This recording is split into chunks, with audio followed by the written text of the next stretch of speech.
El braç de gitano de crema és un clàssic de les postres catalanes i avui us expliquem com preparar-lo.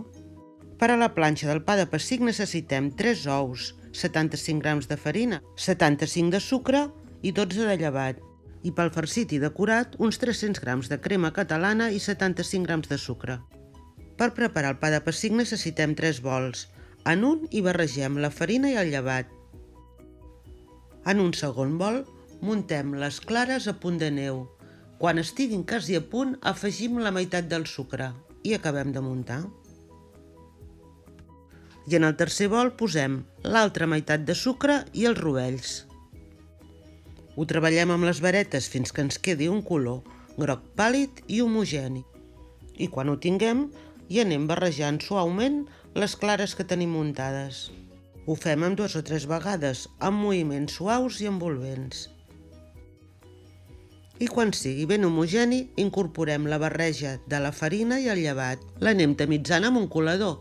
Ho farem amb 2 o 3 vegades, barrejant i embolcallant amb l'espàtula.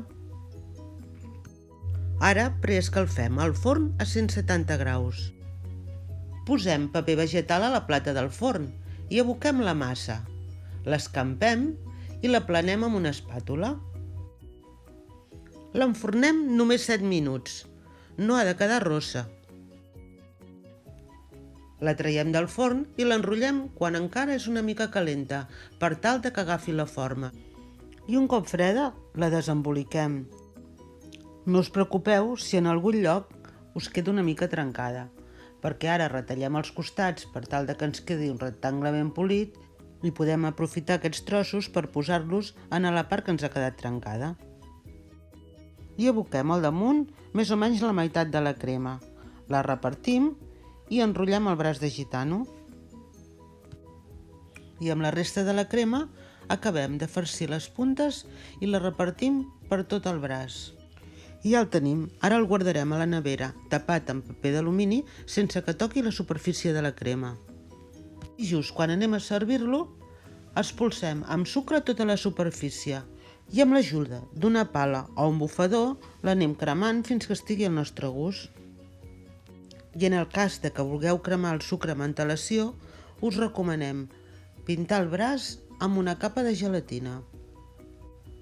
Ja podeu veure el goig que fa. Són unes postres que volaran al moment de servir-les a taula.